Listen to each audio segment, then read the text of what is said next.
kita bersyukur karena kita punya Allah yang hebat, amin.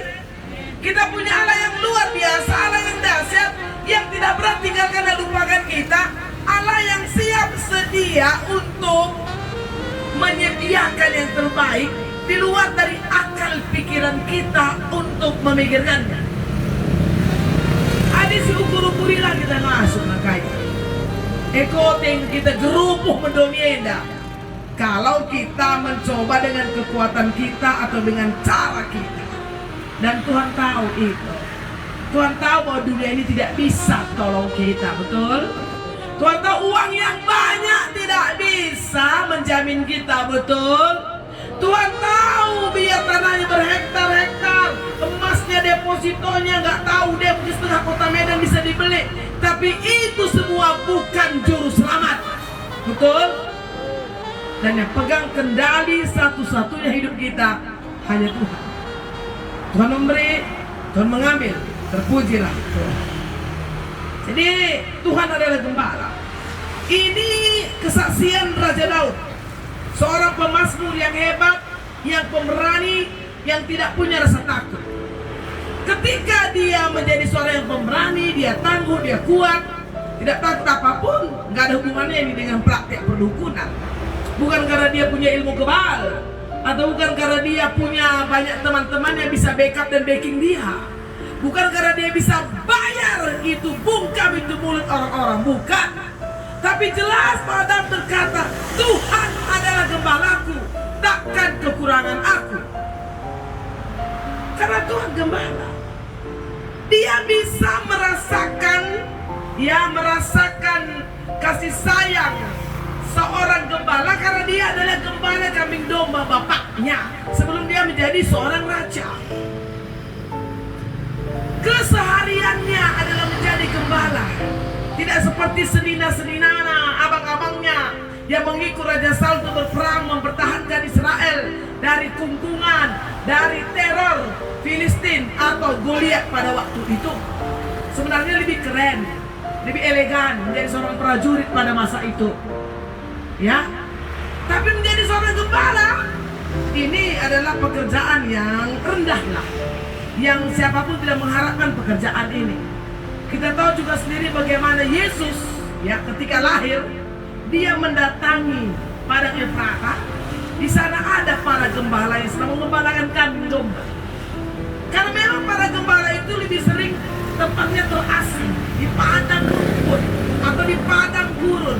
Karena secara sosial masyarakat dia tidak diterima begitu saja.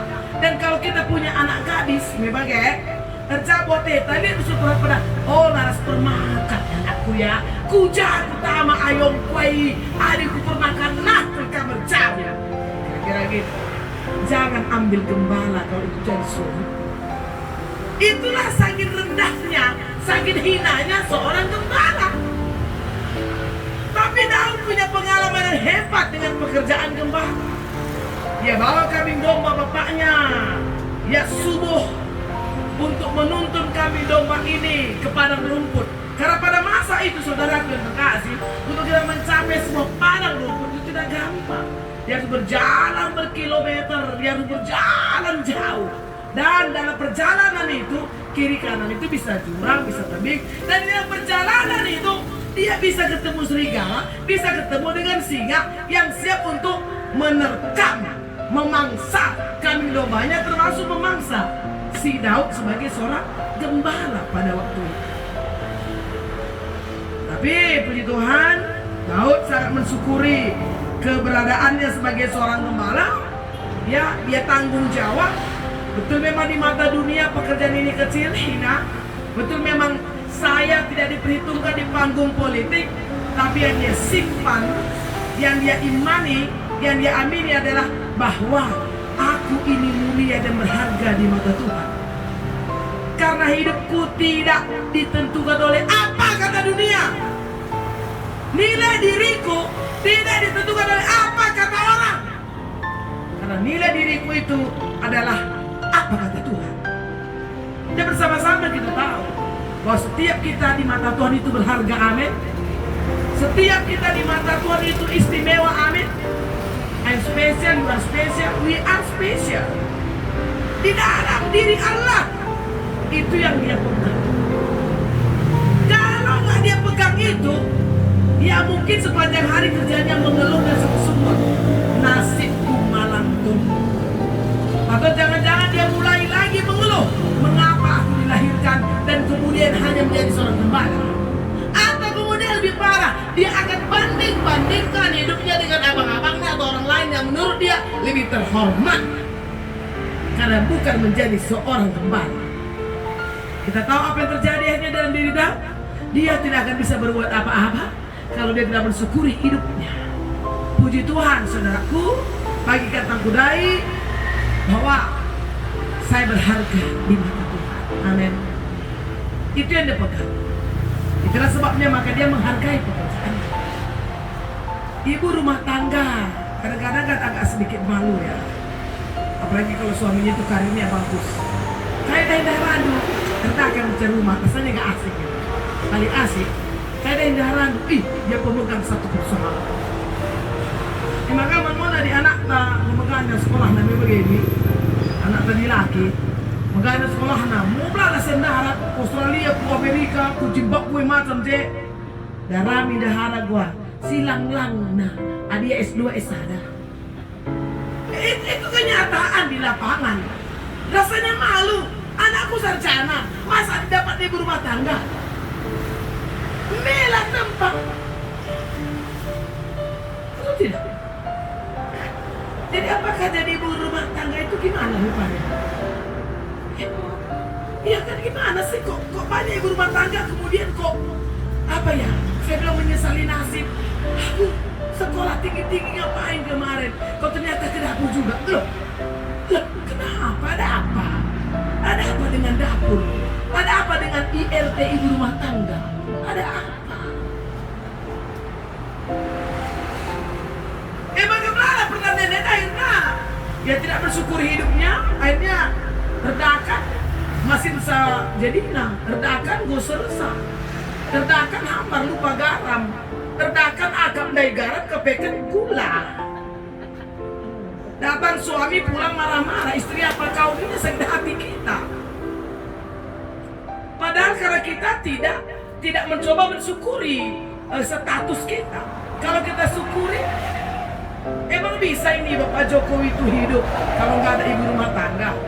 Sering sekali ada anekdot berkata, ya laki-laki yang hebat, laki-laki yang perkasa, siapa di belakangnya? Ada di situ peran perempuan yang mungkin tidak kelihatan.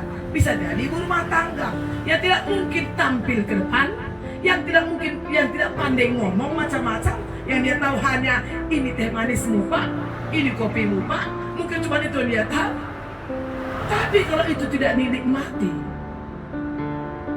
ujung-ujung numpahi padan, adikala numpahi padan nanangin dalis dia.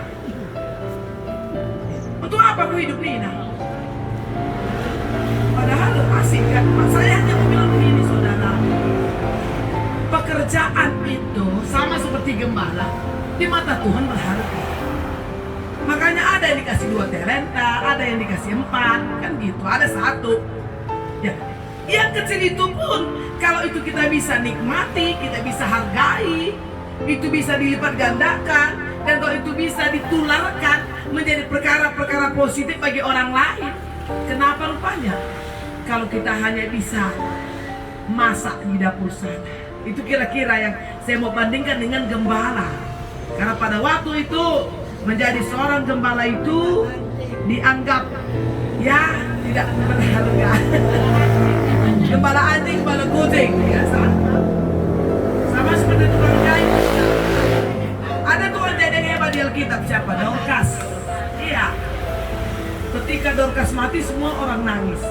Dia nggak punya merek, nggak pakai tailor, nggak pernah dia jahit jasnya gubernur, nggak viral dia pernah bikin konveksi, nggak. Dia hanya jahit baju-baju janda-janda miskin, merigat selendang kala. Merigat selendang udah aku jahit kena, biasa aja.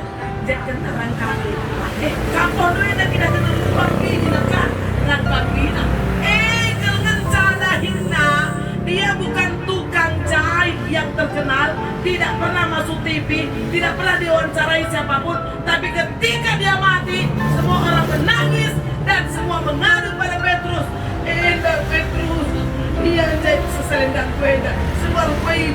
Iya Jetsa, semua orang ngaduk, nggak terkenal, tapi di mata Tuhan dia top of the pop.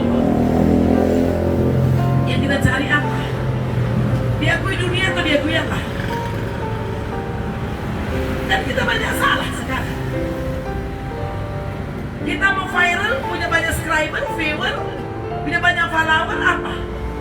Hanya untuk dapat iklan dan dapat duit. Sampai banyak konten-konten negatif, konten-konten hoax, yang penting dapat duit. Dan kemudian ketika ada terciduk, Anda hanya minta maaf. Bukan itu pekerjaan kita. Maka hebat Kel Daud, ketika dia menjadi seorang gembala, dia punya pengalaman yang indah di sana. Bagaimana dia bertanggung jawab terhadap kambing domba bapaknya.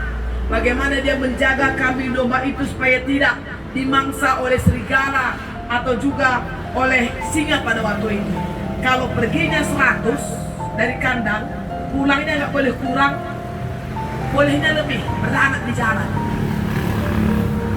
Pergi 100, pulang 110, tengah jalan beranak kambing dan kita lah cuci piring, baru orang sana piring. Mana piring kita yang ini pecah tadi bikin mak. Mana gelas ini pecah tadi bikin mak. Mana sendok tinggal tadi mak. Urak-urak sana sendok 5 lusin tuh mama saja ada sana lusin. Atau lebih ya urak olah nih, urak olah tambah panci bagaimana tuh. Labu bersebut dan galak labo. Bagi kambing yang naik kambing domba, nggak pernah kurang kambing domba aja enggak. Pulang itu selalu Pak, mungkin dari jauh Pak. Kok pengen kenapa anakku? Tadi beranak kambingku yang hitam itu katanya kayak 3 anak aku.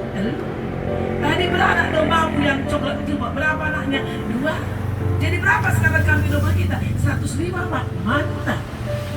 Ini lah tiap mulai Pak, bukan dari pan singa kedua. Pak, bukan dari pan serigala telur. Enggak bakal lawanmu. Iya, daripada aku mati. Enggak ada ya. Bahkan pada saat itu Daud maju ke depan melindungi kambing domba bapaknya. Kalau ada singa, kalau ada serigala, dia berani bilang, langkahi dulu mayat. Kalau mau ambil kambing domba bapakku, langkahi dulu mayatku. Artinya dia di depan.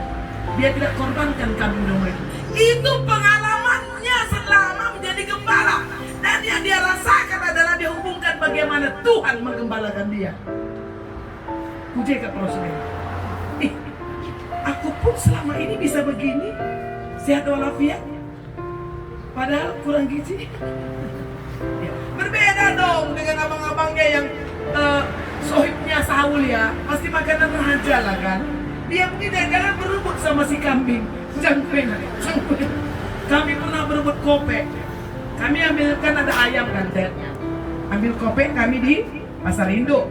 Milik dah kopek kol, dia nggak mencile kopek handai. Dan cuma dia bikin Indomie, ayo nih, bikin Indomie sampai kita kok. Kopek manur handai mesti kami. Mencile dengar. Berebut kami lah sama ayam, kira-kira gitu. Maksudku menggambarkan jangan-jangan si Daud ini pun gitu. Ketika dia makan, makanannya berebut dengan kambing, gitu kan. Tapi kan yang istimewa di sana adalah apa pengalaman ya. Pengalamannya sebagai gembala dan dihubungkan dengan pengalamannya bertuhan. Ketika dia lindungi kambing domba bapaknya, dia pun merasakan dia dilindungi oleh Tuhan. Itu yang dia dapat. Makanya ketika sore kali sebelum pulang ngaso, karena dia seorang ya musisi lah ya, orang yang tinggi seninya, dia bikin syair, dia mulai main kecapi, ya ini syairnya, ya dia tulis itu dengan ya sepoi-sepoi angin memilih pada waktu itu, ya Tuhan adalah gembala, takkan kekurangan aku. Dan inilah yang kita terima pada hari ini, yang disaksikan oleh Raja Daud yang hebat ini. Karena dia punya pengalaman dengan Tuhan. Jadi keluarga yang telah ditinggalkan oleh Bibi, oleh Nandenda, oleh temanku, ya sendalan dan sedekah heda. Ya, kita bisa seperti ini sekarang ini jelas karena Tuhan langsung dari kami. Covid melanda di mana-mana. Masalah ekonomi, pekerjaan sosial budaya, semuanya terpuruk, ya kan? Jadi kita percaya bahwa kehidupan kita selanjutnya kapanpun dimanapun, seperti apapun masalahnya, bahwa Tuhan adalah gembala kita. Itu aja diimani. Ya, olah kita siakan pantah, adi ketanggerlah. Ya kita lah bagi kalah, bagilah. Karena masing-masing kita kan sudah Tuhan atur mau jadi apa dan bagaimana sebenarnya. Tinggal menikmati hidup, mensyukuri hidup.